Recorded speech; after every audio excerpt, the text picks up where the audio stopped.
और ये कह सकते हैं कि एक 20,000 शिक्षकों की हत्या के बराबर है। और हम चाहते हैं कि सरकार संवेदनशीलता पर ध्यान दे और इन लोगों को पुरानी फिर प्रक्रिया लागू करके इनको समाहित करने का काम करे। ये बहुत बड़ा अन्याय हो रहा है।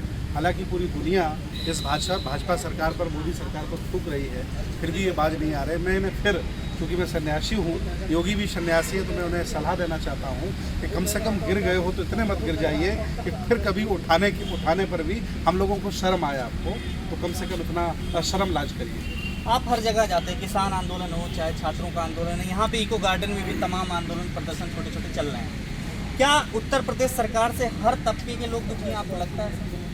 मुझे तो लगता है कि लगभग सभी दुखी हैं, जो असहाय हैं, कमज़ोर हैं, वंचित हैं और जो मतलब सर्वाइव कर रहे हैं, वो लगभग सभी दुखी हैं। और दुखी सिर्फ वही नहीं हैं जो वेल सेटल्ड हैं और जिनकी ऊंची जातियाँ हैं। ये जो घोटाला हुआ है, ये बहुजनों का घोटाला है, SC OBC का घोटाला है। लगभग 16,000 OBC के शिक्षक बेचारे मारे गए, जिनके सपने थे कि हम टीचर्स हो जाएंगे तो हमारी शादी होगी, घर बचाएंगे, बच्चे करेंगे।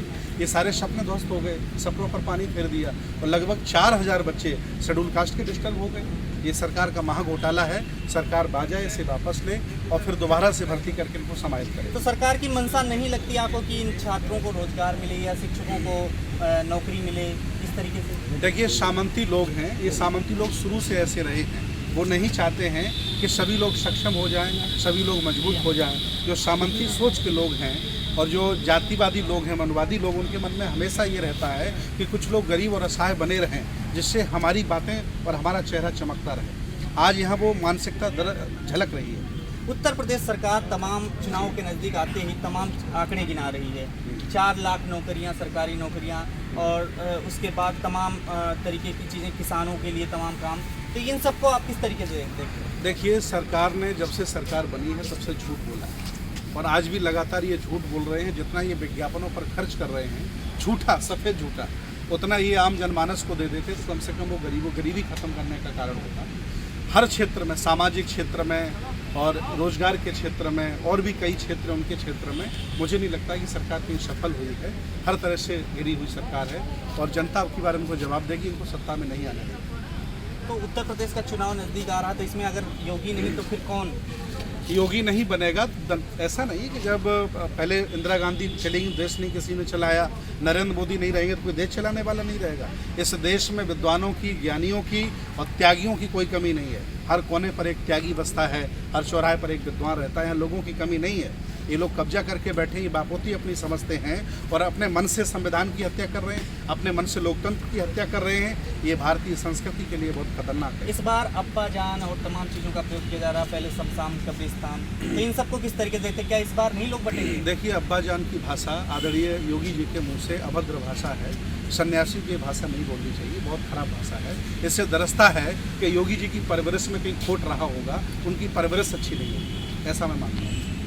तो क्या लगता है कि जो अब ये हरिगढ़, अलीगढ़ से और तमाम चीज़ें हो रही हैं, ये भी काम आएगा? देखिए, जो बनी बनाई व्यवस्थाएं थी उनको बेचना, उनके नाम बदलना और उनका कलर कर देना, इसके अलावा सरकार ने कुछ किया नहीं। जो कुछ बना था, मैं तो कह रहा हूँ कि भाजपा का एक भी मिनिस्टर अगर बीमार होता तो एम्स में जाता है। इनके बापों ने नहीं बनाया है।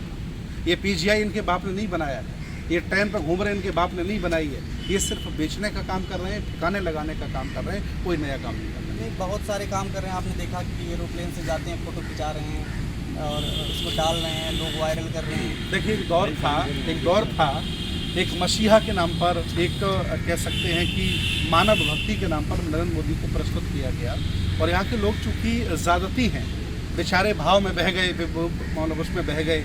अब ये समझ पा रहे हैं कि मेरे साथ धोखा हुआ है, मेरी गरिमा के साथ, मेरे सम्मान के साथ और मेरे संविधान के साथ खेला गया है। ये सब चौकन्ने हो गए हैं। इनको बहुत बुरी तरह से भगाने का काम किया जाएगा। आप लोग इनके सपोर्ट में हैं? मैं बिल्कुल इनके सपोर्ट में हूँ। क्या कुछ कहना चाहेंगे? मैं भारत के उस आदमी, अंतिम आदमी के साथ में हूँ जिसे दबाया जाता है, सताया जाता है। इनको दबाया सताया नहीं गया है, इनकी ज़िंदगी के साथ खिलवाड़ हुआ है। ये हत्या है। ये बेचारे अध्यापक होते हैं, इनको देखिए, ये सब सारी चीज़ें ये फुलफिल कर रहे हैं, लेकिन फिर भी उनको छोड़ दिया गया है क्योंकि ये SC OBC बिलोंग करते हैं। तो अगर इन लोगों की बातें नहीं सुनी जाती है, जैसा कह रहे हैं 2-3 दिन में अगर फाइनल नहीं होता है, तो आप क्या इन लोगों का? अगर इनकी बातें नहीं सुनी जाती हैं तो मैं आह्वान करूंगा पूरे देश के बौद्धों से, समतावादी मानवतावादी लोगों से, और जो इनके साथ अन्याय हुआ उसके खिलाफ वो सारे के सारे आएंगे और हम लोग विधानसभा घेरने का काम करेंगे। देखते हैं कि मुख्यमंत्री कहाँ रहते हैं। बहुत बड़ी बात कह रहे हैं, क्योंकि आप एक बौद्ध भिक्षु। जी बिल्कुल, देखिए हम लोग शांत हो गए। हम लोगों ने करुणा दयाशील का मार्ग अपना लिया, तो ये लोग समझते हैं कि हम नपुंसक हो गए। अरे भगवान बुद्ध ने हमें हिंसा के लिए मना किया है, लेकिन भगवान बुद्ध ने हमें कायर होने के लिए नहीं कहा कि कायर हो जाइए आप। हम अपने हक के लिए, अधिकार के लिए लड़ेंगे और लड़ते रहेंगे, और ये बिना मांगे, बिना चिल्लाए, बिना संघर्ष के कोई अधिकार देने वाला नहीं है भारत में। इस समय तो वैसे भी उन लोगों की सरकारें हैं जिन्होंने कुछ किया ही नहीं है देश के लिए, ये तो सिर्फ बैठ गए आकर के मजे ले रहे हैं। अच्छा, जब इको पार्क में ये लोग हैं, यहाँ पे गुमनाम तरीके से एक तरीके से प्रदर्शन चल रहा है, कोई सुध लेने वाला नहीं है, मीडिया भी नहीं बोल रहा, आपको क्या लगता है कि मीडिया का क्या रवैया? देखिए, मीडिया पूरा देश जानता है, उसका नाम बदल करके गोदी मीडिया लोगों ने कर दिया। तो जितने भी बड़े बड़े चैनल्स हैं इनको बहुत सारा फंड दिया जा रहा है, और ये नरेंद्र मोदी की सरकार मानता ही नहीं। ये तो कॉरपोरेट लोगों की सरकारें, अडानी अंबानी सरकार चला रहे हैं, वो जैसा इन्हें आदेश देते हैं वैसे ही घूम जाते हैं। ऐसा हो रहा देश में। लाठीचार्ज भी किया जाता है इन लोगों के ऊपर। लाठीचार्ज हो रहा है, उसकी निंदा करता हूँ, बहुत गलत हो रहा है। और लोकतंत्र में और संविधान के भारत में ये बहुत बड़ा अन्याय है जो इनके साथ किया जा रहा है। और मैं, अगर ये मानेंगे तो ठीक है, नहीं तो ये चले जाएंगे, जो आएगा वो मानेगा, ये मैं दावे के साथ कह रहा हूँ। शुक्रिया।